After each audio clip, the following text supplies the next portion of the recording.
All right. Good afternoon, everyone. Good evening. Um, we have a real treat today, thanks to a referral from Abigail. Our speaker is John Heller. He has a master's in thanatology. Um, and I have to admit, I had to look it up for a second, John, but I was immediately fascinated and went down a rabbit hole, and all of a sudden it was 2 hours later. Um, he has worked in end of life care in Mozambique since 2009. In 2013, he co founded Casa Ahava, the first hospice convalescence home in Mozambique for cancer patients, where it sounds like you also live with your family. In 2020, he began offering grief and trauma counseling support to clinical and non-clinical staff in the Maputo Central Hospital, one of the biggest hospitals in Mozambique in the COVID-19 and oncology wards. And I should note that he's received awards for his research on grief practices and rituals in Mozambique. And really interesting for me, John, you are an editorial advisor for an upcoming edition of the Routledge Encyclopedia of Death, Dying, and Bereavement, which I think sounds like a good read. So Jonathan, we rarely have the privilege of learning from a speaker of your background. So I think many of us are looking forward to this breath of fresh air. And thanks for spending some time with us. So without further ado, I'll pass the mic over to you, and feel free to grab the screen as well. Thanks, Nico. It's an absolute pleasure to join you guys this evening. For me, it's my evening time, but this afternoon for I think all of you. Abigail, I very much appreciate you referring me to Nico and to the group. It's just, yeah, it's a great privilege. It's a great honor to join you guys in this this group that you guys have. I admit I had to do a bit of the same for the Center for Global Emergency Care, just kind of reading about the group that you guys have created and the mission and the vision for what you guys are doing. And I'm just, again, honored and privileged to be able to join you guys and relate a little bit of what I've had the pleasure to glean over these years here in Mozambique. And it's where I met Abigail when she was here with her family. And again, it's a great pleasure. I'm not surprised that you didn't know what thanatology was. No one does. It's one of the easiest ways to impress people to say, "Oh yeah, I'm a thanatologist," and no one knows what that means. And so it's an easy way to get out of trying to explain what I do. I'll go ahead and grab the screen here. I know you guys have a schedule, and I know you're all very busy doctors, and so here in Mozambique, we take our time, but I want to make sure that I respect yours while you're there. So I'm going to start sharing. I've prepared just a few slides that I'll start sharing from here. And let's see if I can start my slideshow. Back in 2009, when my wife and I first moved here to Mozambique, we really had no idea what we were doing. I hadn't studied thanatology when we first arrived. My wife hadn't studied palliative care, so she has a master's in palliative care. But when we first got here, we were just a couple of 20-somethings who didn't really know what we were doing. And so it really has been quite a journey to arrive to places like this where I'm able to speak with professionals like yourselves about some of the lessons that I've learned and about what we've been able to pick up over these many years in Southern Africa. In 2020, back when all of the unsurety around COVID was swirling around the world, and especially here in Africa, I'm sure you guys are all aware of really a lot of the heightened anxiety and just really outright fear of what COVID would mean here on this continent and what it would mean given the lack of resources that we have and the lack of medical infrastructure that we have. And when that was first swirling around, it was nearing the end of my study. It was right at the end of my master's program in thanatology. And I was able to really begin to start start applying many of the things that I had learned in class experiences and learned in theory. And I was able to step into the hospital where we partner and start applying some of these lessons on grief, on dying, on accompanying those who are in proximity to suffering and dying. And so this evening, I'm sorry, most of what I want to do is share kind of what these last 2 years have revealed in that time with medical professionals in the Maputo Central Hospital. So this afternoon for you guys, really just there's four main things I'd like to do. I'd like to share a bit of the narrative that I've been able to live for the last 13 years, and then talk with you about kind of the theory and the high level thoughts that have kind of been formed around what I've gathered in those 13 years, and then how that came to be practiced in these last couple of years in grief. I wouldn't call it grief therapy, but certainly counseling and accompanying those who deal with grief on a professional level as healthcare professionals. And then just conclude trying to encourage you guys as best I can in what could potentially serve you. So from 2009 to 2013, my wife and I arrived here in Mozambique, and we spent those first 4 years really integrated into the oncology ward itself and doing our best to convince the bureaucratic decision makers. Hey, Izzy, I see Abigail's son there. Really doing our best to convince the decision makers in the healthcare system here in Mozambique that hospice was a good idea. There were no forms to fill out in the Mozambican healthcare system to start a hospice. We didn't even know that was what it was called at the time. Again, we arrived pretty ignorant about what we wanted to do, but we showed up and stumbled across the reality that there's only one oncology service in the country, and people were traveling sometimes more than 1,000 miles to receive care in that oncology service. They arrived with no friends or family in the area, not speaking the local language, and generally they arrived very late in their illness, often with just a terminal prognosis. So in 2013, the Mozambican healthcare system approved my wife and I to open our own home as convalescents in hospice, where we would invite these men and women who we had met while we were integrated into the oncology ward, providing mostly just what the textbooks would call psychosocial support, and what we would have just called tender loving care at the time. And in inviting them to come, who didn't have any friends or family, inviting them to come be a part of ours while they spent usually the last few months of their lives, rather than in a dirty hospital bed surrounded by strangers, integrated into a home, into a family where they could have someone to hold their hand, someone to wipe a cool cloth over a fevered head, and to hold their hair back as they vomited for the 5th time after a hard round of chemotherapy. In 2017, we were able to expand into a much larger facility. We purchased some property and built a family home and a project home on the same property. And along the way, from 2013 to 2017, we've had 4 kids. And so we really became somewhat of an outlier in the model for what hospice generally is. And as my wife and I started to, early on, we realized how woefully unprepared for this work we were.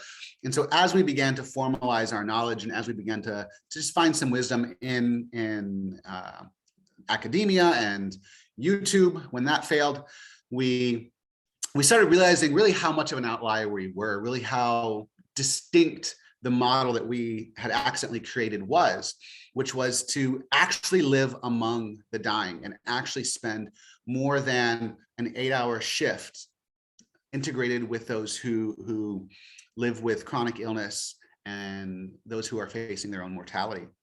And so as I finalized my formal learning in thanatology, I was pretty inundated with a consistent message that this is not a sustainable model. This isn't something that anyone can in good conscience recommend that you do for more than a few months at a time. And as I was beginning to look for ways that my wife and I, and even our family, our children live with these men and women who come in with late stage illness. They see what would by most standards be called, they see pretty horrific results of what cancer can do to a body. And we've never tried to hide that from them. We've never tried to make our lives separate from the lives of the men and women who live with us. So as I looked for ways that this could be something that doesn't burn us out and burn the candle on both ends, I stumbled across a few different things that I'd like to share with you guys today, and that formed the basis for the beginning the grief and trauma groups amongst the COVID and oncology staff for the last couple of years. So as I was saying earlier, when COVID really started up, there was so much uncertainty swirling around what would happen here on the continent when it finally hit. Now we're tremendously grateful and quite honestly fairly mystified as to why we didn't see the full extent of what happened in New York and in some city centers in Europe and America. Never really came to this continent. And there's plenty of theories, there's plenty of medical journals that do their best to explain that. But the reality is no one's super sure why cities like the one where I live, where we have 2 million people in one city, all living right on top of each other, all in fairly unhygienic conditions, and having to make the decision, do I get on the vastly overcrowded bus where I risk getting COVID, or do I not eat? And in a situation like that, almost everyone decides they get on the bus. So when COVID was threatening Mozambique, I approached the director of the hospital with whom we partner and expressed how, look, for the past several years, most of my job has just been sitting with the dying, and having read some reports of medical professionals, doctors and nurses who felt fully unprepared to be the last person someone with COVID will ever see, and who felt overwhelmed emotionally and spiritually to be the ones who held hands and said, you can't see your loved ones because of the risk of infection. And so I'm the last person you're ever going to speak with. Nurses and doctors, especially in the United States and Europe, were reporting just tremendous stress and tremendous trauma as a result of that. And so when I approached the director of the hospital, I said, look, I'm not a nurse, I'm not a doctor. I don't have the clinical expertise to address the physical needs of a COVID patient, but I know how to sit with someone and hold their hand while they're dying. And I got roped into the COVID unit pretty quick. And soon after that, as soon as we started seeing our first patients, the director of the service recommended that I begin just trying to offer whatever I had learned in these classrooms on grief and trauma with the healthcare professionals who were dealing with all the unknowns of what it would mean to work, again, in a chronically underfunded hospital, and with far too overused PPE and far too few protections for the staff. So when I reflected on what I had learned over the past 10 years, and when I began to try to attend to these healthcare professionals, I stumbled across something that really forms the base for what I'd like to share with you guys today. So I'm sure this isn't very surprising to you, that, I mean, even just as soon after COVID, there were plenty of studies done on kind of the risk of trauma and the risk of mental health problems among frontline personnel, among those who worked on the fronts of COVID units. And one of The quickest and easiest articles to cite was this one that did a great survey among doctors, nurses, and emergency responders, and found that more than half, 56% of those three clinical personnel were at pretty high risk of trauma or mental health problems. And then you can see the breakdown here between acute traumatic stress, anxiety, depression, insomnia, and problematic alcohol use. And so it was fairly obvious fairly quickly into the COVID pandemic that there was a pretty high risk for those who worked in these COVID units of really just the emotional, psychological, and spiritual effects of being in proximity to those who had this illness that, again, was surrounded with the unknown. 2 years in, there's a lot more of an understanding on it, but at the time, there was so much uncertainty surrounding this that it contributed to these risks among healthcare professionals. One of my favorite stories to tell is of the Omag bomb in Ireland back in the 90s. There was a terrorist attack during what they called the Troubles of Ireland in the 90s.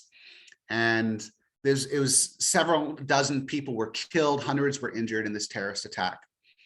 And there was a team that did follow up on those medical professionals who were not present for the bombing, but who responded to the bombing. And they did a comparison between the medical professionals who responded to the bombing and those who were actually present for the bombing itself. And they found higher incidence of PTSD in these medical professionals than they did among those who were witnesses of the terrorist attack in person. And the reason I bring this up is because I think this is something that is rarely recognized among healthcare professionals, at least in my experience, is the risk of emotional and spiritual damage to those who are in consistent proximity to dying and suffering. There's an author named Rita Sharon who wrote a book which I highly recommend if you ever have the time, called Narrative Medicine, Honoring the Stories of Illness. And she wrote, when we human beings want to understand or describe singular people in particular situations that unfold over time, we reach naturally for narrative or storytelling to do so. When we try to understand why things happen, we put events in temporal order, making decisions about beginnings, middles, and ends, or causes and effects by virtue of imposing plots on otherwise chaotic events. We hail our relations with other human beings over time by receiving and alluding to stories told by others in myths, legends, histories, novels, and sacred texts. We seek connections among things through metaphor and other forms of figural language. By telling stories to ourselves and others in dreams, in diaries, in friendships, in marriages, in therapy sessions, we grow slowly not only to know who we are, but also to become who we are. Now, Rita Sharon wrote about narrative medicine as a contrast to, and maybe contrast is too strong of a word, but as a complement to more of the evidence-based practice that tends to dominate the conversation around medicine, especially medicine as it's taught in medical schools.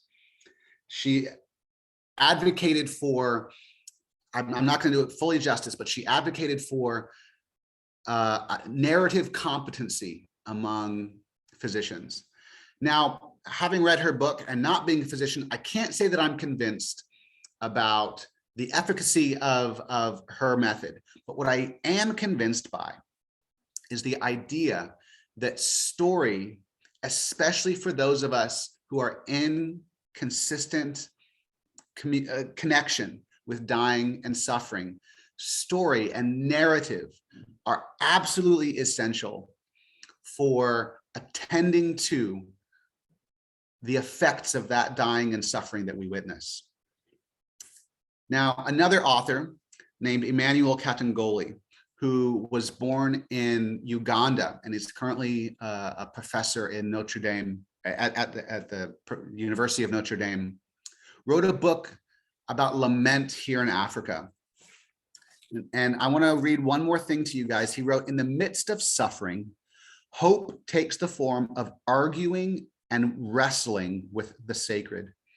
If we understand it as lament, such arguing and wrestling is not merely a sentiment, not merely a cry of pain. It is a way of mourning, of protesting to, appealing to, and engaging with the sacred, and a way of acting in the midst of ruins. Lament is what sustains and carries forth agency in the midst of suffering." Now, as narrative gives way to lament, I've come to be convinced, and I hope that you guys can humor me, but I've come to be convinced that lament is the key to a sustainable proximity to suffering and dying. And having done this for the last decade or more, I can personally attest to the absolute necessity that exists in finding a practice that gives something sustainable to this proximity. So when I began working with these men and women in the COVID unit and then later in the oncology ward, I wanted to put this into practice, and I wanted to give you guys a bit of an example of what this looks like. And given that you are the Center for Global Emergency Care, and given that you have a vision for expanding something to especially underfunded and under-resourced locations, I fully believe that this is a practice that can be a tremendous benefit to emergency care personnel, to anyone who is in consistent, again, I'll use the phrase again, consistent proximity with suffering and dying. So here in sub-Saharan Africa, there's actually already a framework for social mourning and social grief. And what I wanted to do was integrate some of the Western models and thoughts with African models and thoughts. Because they're healthcare personnel, because they've been trained by what we classically call Western medicine, they've already, the men and women with whom I was working in the COVID unit and the oncology units already have begun to shift from a purely African perspective into what, again, would classically be called a Western perspective. And so I wanted to find an overlap between these two ideas, something that would reach them both as Africans and as healthcare professionals. I don't need to read this whole slide to you, but there are some specific parts of African grief that I wanted to incorporate, and some specific parts of healthcare professional experiences and what I would call healthcare professional grief. And so trying to, again, overlap those two things was a bit of a challenge, but it was something that was fairly important. And where I found the best way to overlap those two things was just in story, attending to the confluence. And I'll read some of this to you guys of African grief and healthcare professional grief requires attending to the story of the professionalism of the healthcare professionals, of the Africanness of the healthcare professionals, and of the humanity. Because again, they don't leave their Africanness at home when they arrive in the hospital, and they don't leave their profession there in the hospital. They take it home. And this was a consistent source of stress for the men and women who came and who participated in these groups, was what it meant to work in the COVID unit and be daily exposed to a deadly disease, and bring that home, bring that exposure back home to their underfunded homes, to their tightly packed communities. So in creating these groups, I wanted to focus on really the three different parts of these men and women.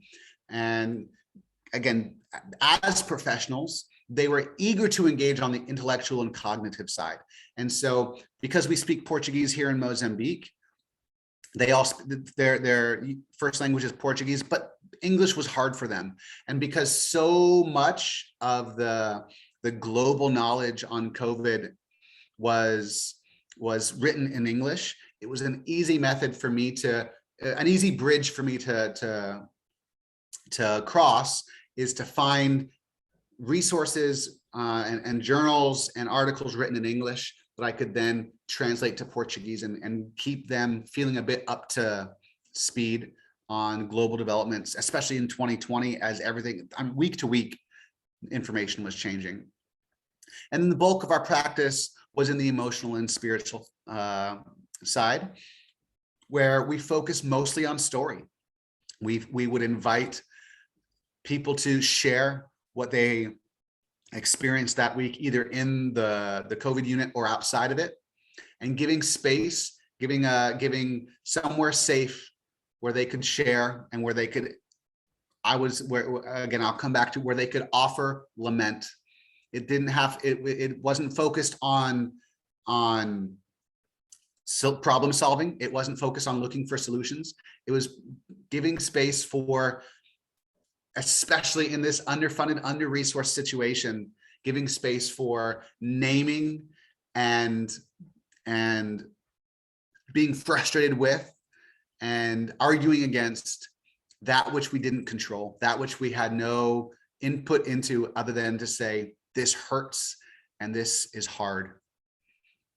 I included a body or a physical aspect to it, and we would just do a simple mindfulness exercise, and starting with some breath work, moving into some muscle relaxation, and really trying to bridge those three parts of the participants' beings, right? The cognitive, the emotional and spiritual, and then just the physical.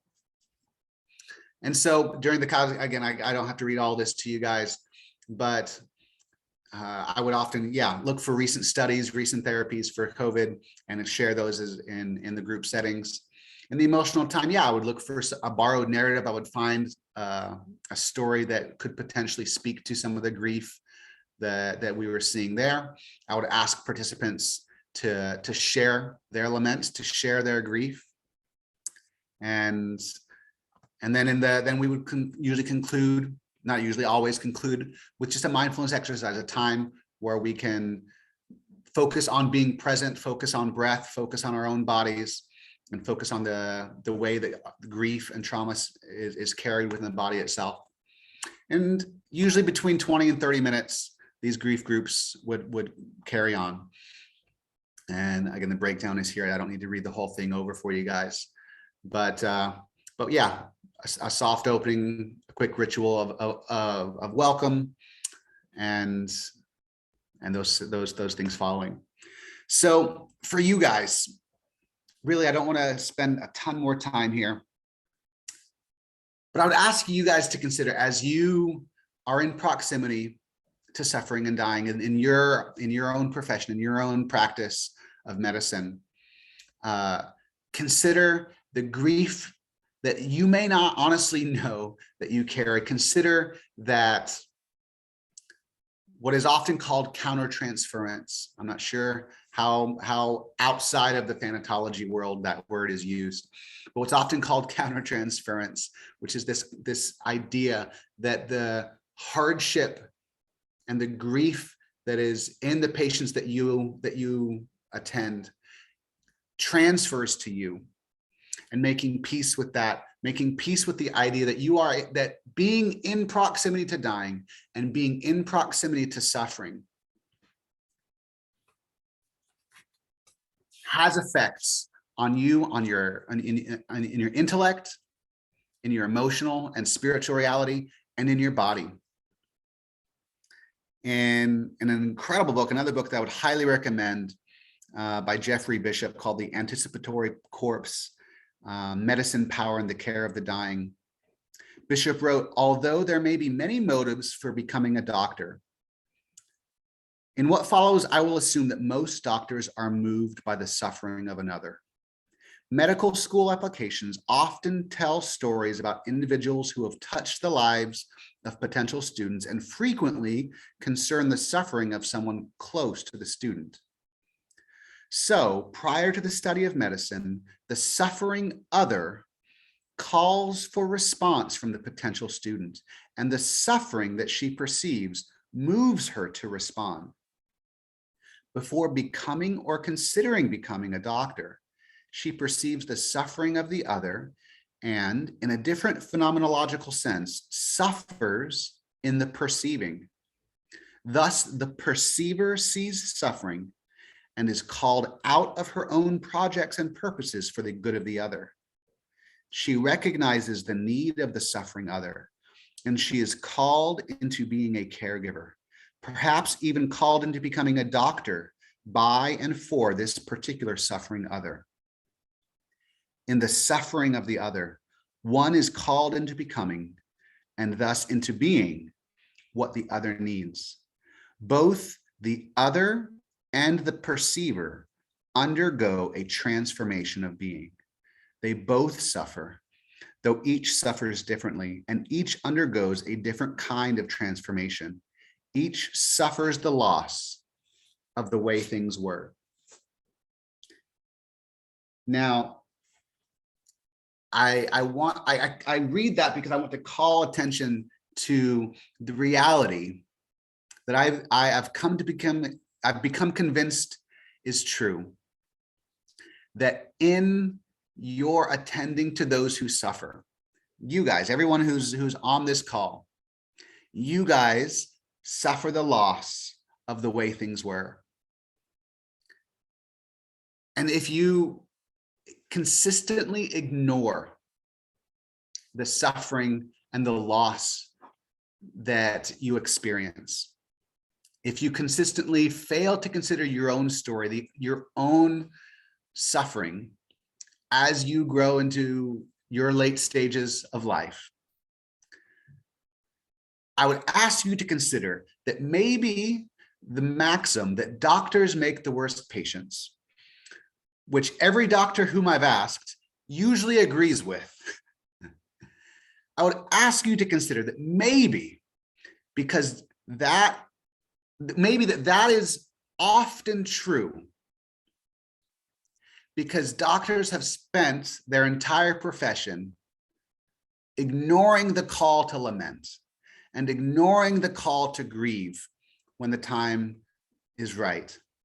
And so when your time to suffer and die comes, when your time of dying is upon you, if you have so ignored the call to lament for your entire life, then it should come as no surprise that people would say of you, you make one of the worst patients they've ever had. And I would encourage you that if you can cultivate now a skill of lament, and if you can make it a part of your medical practice to tell the story of your lament, to wrestle through, object to name your own suffering on a consistent basis, that I like to think, and I haven't lived long enough to say it, but I like to think that when your time for dying comes, that you could be an exception to that rule of doctors making the worst patients.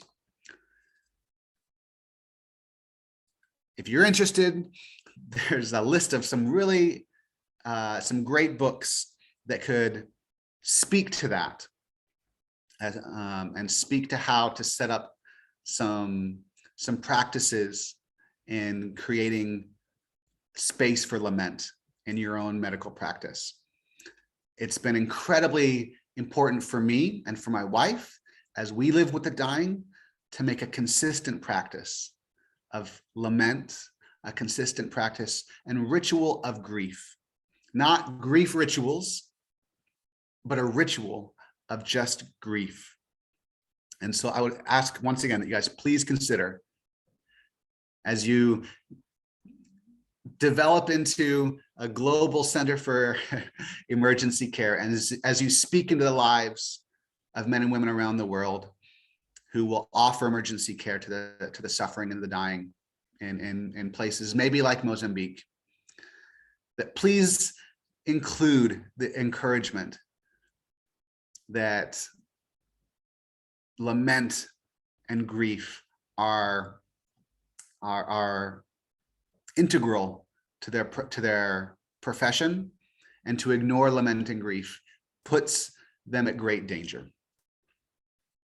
That's all I got for you guys. I very much appreciate you guys being willing to listen.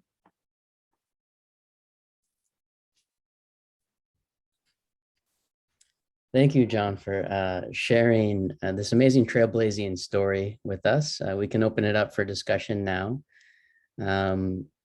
If I may, I'd like to ask the first question. Sure. I'll give you a softball, I think.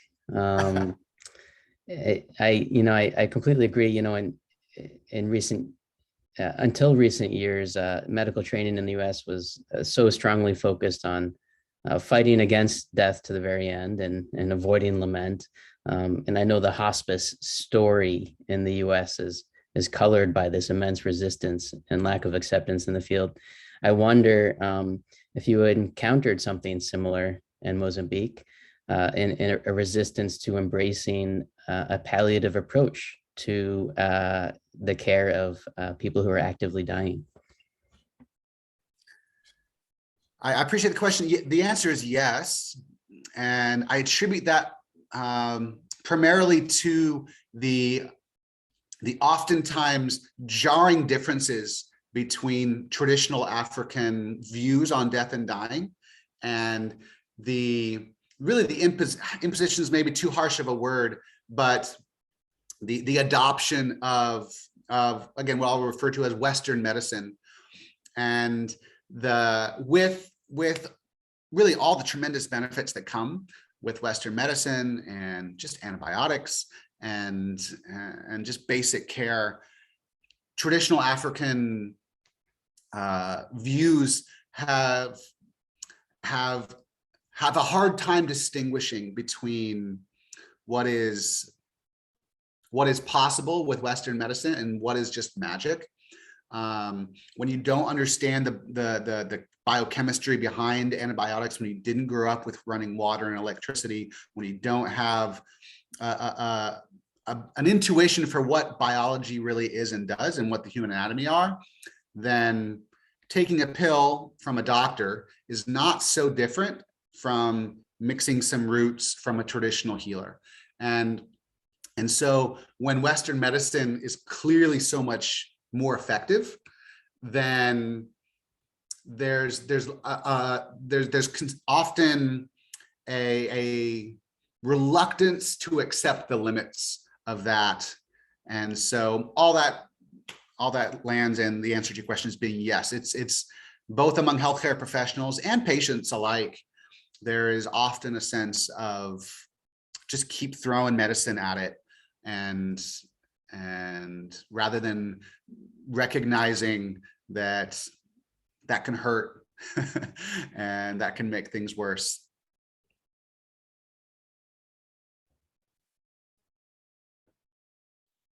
Thank you. Feel free to, we have a small group, so anybody can speak up, or you can use the hand raise icon. I see your comment, Amelia. Don't worry, you can stay off camera. Yeah, I'm gonna keep my face off camera, although I'm sure you guys can hear in my voice that I was very moved. Thank you. John, I'm going to ask, thank you so much. I mean, I just could talk to you for forever about your experiences, I'm sure, but you use the word lament so many times, and that's just such a core thing to you and how you survive and thrive, presumably. But could you talk more about what that means to you? I mean, you did like kind of touch on it briefly, but I feel like you have a lot more that you could unpack about what that means to you. Sure, I appreciate the question. I think you're right. I want to respect your guys' time, and I don't want to get too deep into some of because there's some spiritual dynamics that people from different spiritual faith traditions are going to have just parallel paths, maybe is a good way to put it. And so within myself, within my own faith tradition, I incorporate parts of that into how I practice that. But then on a broader level, I think lament is generally the external act of grief. And so even grief isn't something that's easy to define. And it's similar to, it's one of those things that's best spoken of in story and metaphor. And one of my favorite metaphors for grief is talking about when you, love is the deep attachments we have when we hold someone tight. And grief is the rope burns left behind when those whom we love are pulled from our grasp. And so if grief are those rope burns left behind, the tighter you hold, the more you grip that person and that thing that you love, which is right and proper to do. And that's not something that anyone should encourage. Oh, you should never love that tightly. You should never love that deeply. We all recognize that deep love is good and is better for you, but it means that the rope burns are that deeper and that they sting that much more. And that's right and good and proper too. And so grief being deep and grief being something that cuts and something that burns is right and good and proper. And lament is the naming of that. Lament is the recognition and the external recognition, I would say, not something so internal, but the external recognition of showing our hands and saying these are the burns of something that was, and they should burn.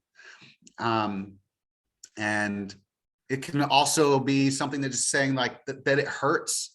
Lament doesn't have to be something beautiful. It's not always great poems, and it's not always something that makes us all feel better. Lament can be ugly crying, and it can be saying how much I hate this, I hate this, I hate this, I hate this. That's lament. And I mean, it can be filled with profanity, which I'll spare you guys because I'm not immune to that version of lament. And but it's a willingness to name that grief, and it's a willingness to say that this isn't something that I'm going to ignore.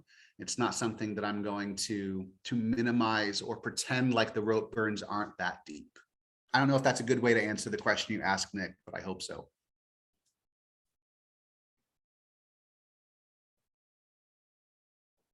It was perfect. Thank you. And very succinct as well. I'm just laughing at Amelia's comment. I think it's miraculous how little training we really get on this topic. You know, I think we get a little tiny bit of palliative care and death and dying in medical school, but I mean, we could just get so much more. So now, if let me, as it comes to me, I want to mention that oftentimes for someone who is not sure, again, when you're right, I do use the word lament a lot, and I gave some examples of some fairly emotive versions of it. And that's not easy for everyone to participate in. Not everyone participates in lament that way. Not everyone feels that it's natural or a reflection of themselves to make it that emotive. And one way that I would encourage for those who maybe of whom that may be true is coming to this term ritual. And my favorite description of ritual is to say that ritual is the bridge between being and doing. Whereas like these emotive things and like yelling it out and the profanity, that's a fairly easy way to do lament. And to be in lament, to be in grief, is often fairly quiet and is often fairly withdrawn and reserved, which isn't bad. Now, ritual, again, is the bridge between being and doing. And for those who struggle, for those who aren't super sure how to make a practice of lament, I recommend finding a fairly simple ritual, something that on the outset might not even feel like it means very much. But I would ask that person to at least be willing to make a ritual of it. And a simple one is to just to take a small stone and place it into a small urn of water, and let that be a ritual, let that be a representation of the weight that you feel in yourself being placed into something that cleans it. And again, it's fairly symbolic, fairly simple, but just making that something that every week I come back to picking up one of these stones and placing it into this small urn of water, and letting that be a bridge between the weight that I feel in myself, that I feel incapable of alleviating myself from, and the doing of like actual like therapies and going and speaking to a counselor and all those things, which are good and proper, but not everyone has the bandwidth, the resources, or the time to do something like that. And so finding a ritual that can express that, I think, is often fairly beneficial, fairly useful.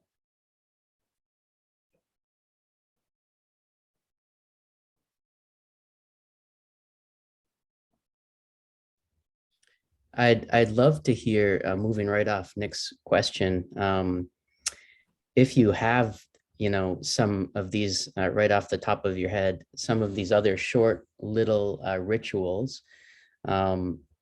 It seems like the ritual of lament is a path forward here to navigating death when it arrives on the job, when we're at work, and helping ourselves and the patient's families through it.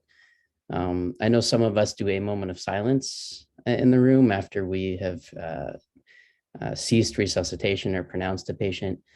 I think the stone in the cup is an interesting one. I may get some odd looks from my coworkers, but I may consider bringing one of those into work from now on. But are there other, in working with healthcare workers, have they talked to you about some quick little rituals that they use that allows them to lament, but then to reset and go back about their jobs? Yeah, so that's one of my favorites to recommend, is a stone in a cup or a small clay pot or something to that effect. I generally will bring, just even like going to a hardware store and just finding a small flower pot and finding a little bag of river stones is a great way to just bring and put it into a conference room or a break room, and just making a corner where it's like, hey, if you're feeling this, make this part of your week. Just come in and place one of these stones in. And fire is often not very welcome in healthcare settings.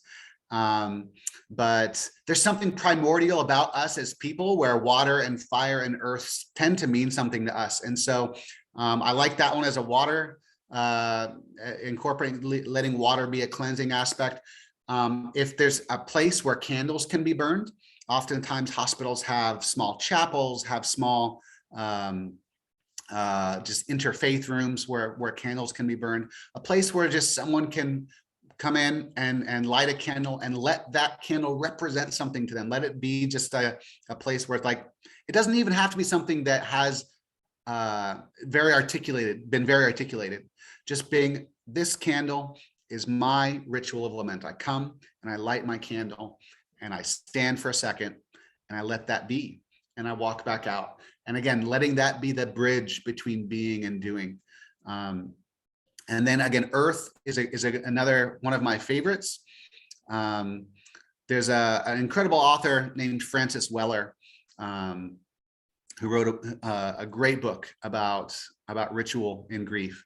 And this one's borrowed from him, where he talks about finding a place where you can just dig a small hole into some earth, and even if it's not words, just making a noise with your voice, with your mouth into that hole, and letting that be something that is representative of just it coming out of you and being accepted into the earth is another one of my favorite rituals to recommend. Now, that's not something that's always possible within the healthcare setting itself.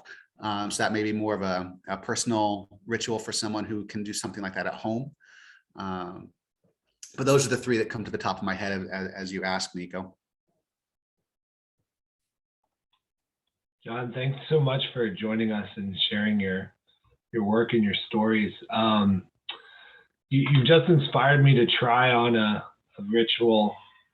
I know Hopkins has a chapel, Okay. and it's not uncommon that we will have, an arrest, and of course they don't always come back from that. So, I think one thing I'll try to incorporate is if I can remember at the end of a shift, is to stop by and just pause there for a few moments.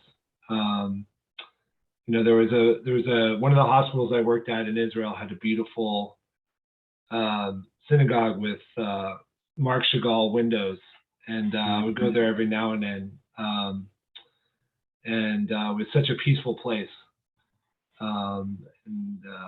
Usually, sometimes there are a lot of people in there, and then it didn't quite have the desired effect necessarily, but it was still nice. Sure. Yeah, I think I'm going to do that. And just to share with the rest of my colleagues something I did that I felt really strange doing. It's kind of the other side of things. We had a cardiac arrest that we got Ross pretty quickly, and I looked her up in the chart, and she was extubated and doing well. And I went up to see her in the hospital and just say hello and shake her hand. Of course, she had no idea who I was, and I felt strange going up there since it wasn't really a clinical capacity, and I don't even know if what I did was a HIPAA violation. So my seniors who are listening to this, please forgive me if I did something wrong, but it felt wonderful, and she seemed very receptive to it. So those two things, I think I'll try to incorporate into my practice. So thank you. Barry, it breaks my heart so much that we have failed you so badly as your seniors to make you think to make you even hesitate to think that that's something wrong. Well, I don't think you failed me, Dr. Bassan. I just think it's a healthy fear of lawyers.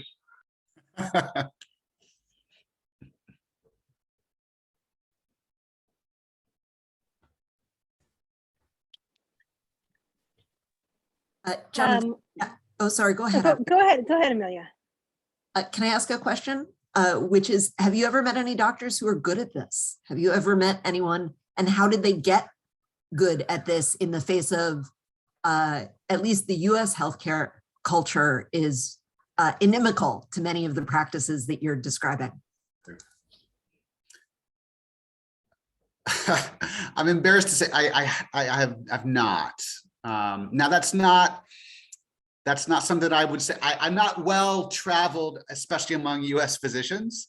All of my experience in this has been here in Mozambique. So I've visited the United States a few times, and while I'm there, I've interacted. My younger brother is actually an emergency physician as well. I've had some of these discussions with him. Abigail's saying the same. I'm sorry. I have to admit that I have not stumbled across someone that I've felt that this is someone I'm impressed to see that they have made grief a part of their medical practice. Is that even including end of life, palliative care, hospice, oncology physicians, like this is like such an important part of what they do? Or oncology, especially, I've been fairly disappointed with the oh gosh, I should be careful with what I say here. But oncology is its own beast. I'm sure you guys know probably better than I do. Now, I've spoken with former end of life physicians, former palliative care physicians, and others who aren't clinical anymore, and so I haven't seen them practice, and I've heard them, and I've interacted with them, really speaking along the lines of, I wish I had done this. I don't know that I've ever spoken with someone who makes a current practice of grief as a ritual in their clinical practice. And one thing that just occurred to me in this conversation. Oh, sorry, Abigail. I think you're about to speak, and No, go for it. Go for it. I'll be quick, but and to put some of my seniors on the spot, maybe. But when we are talking to the family after a death in the emergency department, often that's at least in my experience so far is falling on either the R2, the R3. The second year or third year resident who's going to be that conversation, often without the attending in the room. And I think if our department prioritized at least taking the phone away from the resident for that, at least you could not have your phone during that conversation. I'll also put it on myself. I think I should also be more aware that I should be passing that phone on and taking initiative myself. So I'm not being interrupted by a call from the lab or anything else, and at least for those few minutes I can reserve my full attention to the grieving families. I would advocate that be something standard in our department. I think that's if I can respond quickly, Harry, I love that. I appreciate the focus on the patient and the family, and the attending to those who grieve is a big part of my heart. I do want to emphasize that please don't hear this as corrective, but that I'm not surprised that the thought process quickly goes to the grief of the patient or the family. And I want to emphasize that I'm speaking about you guys. I'm speaking about your grief. I'm speaking about you being next to someone who died affects you, and it'll change you. It'll change your soul. It'll change your body. It'll change your intellect the longer you stay in this profession. And again, please don't hear this as corrected, because I absolutely agree with you, Harry. And I guess I want to re-emphasize that it is your own lament and your own grief that needs attending to. I'm not speaking about better patient outcomes or fewer lawsuits. I'm speaking about, for you guys need someone, and you need to attend to your own, and you need to, in community, attend to the grief that carries with you as you maintain this profession. I hope that doesn't come across as in any way disagreeing with what you were saying, Harry. Not at all. I agree. I mean, personally, and I'm sure we all feel this way, the more part of helping my grieving process is the more I feel I've done a good job, or the best job I can do for my patients and their families, the less weight I'll be carrying home with me that evening or morning, as the case may be. Yeah.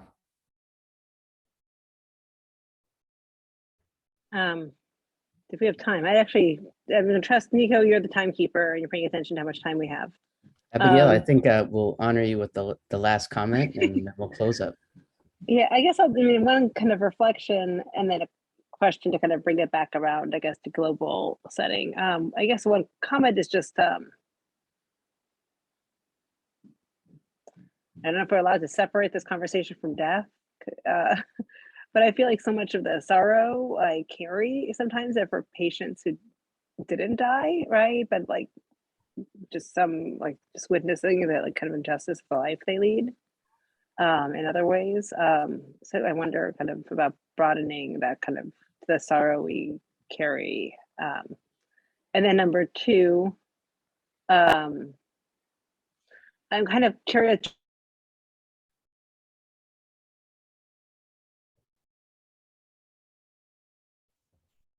Abigail, I think you may have hit the mute button.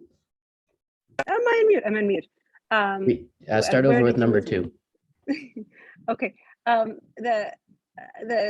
John gave a version of this talk in Portuguese with our community of practice, and it's not atypical for Portuguese Mozambican audiences in general, just to be less interactive. But there wasn't much kind of nearly this much engagement or questions, and it wasn't clear, hard to tell whether people dug it but just didn't know how to follow up with questions, or they weren't interested. So I'm kind of interested in kind of bringing it back around to kind of, there's so much about the Mozambican health system that echoes some of what we've done wrong and kind of in our past, from like the patriarchal kind of tough medical structure perspective. And I'm wondering, I haven't found it easy to make room for kind of empathy and these kinds of softer discussions. And I'm kind of curious how it's been, or how people have adapted, and what reflections you've gotten from your audience at Maputo Central Hospital. Yeah, so in response to number 1, I absolutely agree that death is not the only source of grief. And I've probably overemphasized death. I try to include being in proximity to suffering and death. And you're right that just suffering in and of itself is a source of great grief and worth remembering. And in regards to the reception that I've seen here, it's generally been slow on the uptake. In the COVID unit, there was a healthy amount of skepticism when I first began working with them. And I did find that after, I would ballpark 4 to 5 months, there was a great amount of buy-in at that point, and that the communal, the distinction between American individualism and African communalism, which is far too stereotyped and caricaturized, far too often, I should say, stereotyped and caricaturized. But I found that it was fairly applicable here in this case, where there was kind of a communal hesitancy and then a communal buy-in that felt distinctly African as it happened there in the COVID unit. And I felt something similar among the radiation oncology nurses with whom I've been working, and not so much the oncology physicians yet. I hope sometime soon. But yeah, I am not pessimistic that this is something that will be undertaken by those with whom I work here in Mozambique.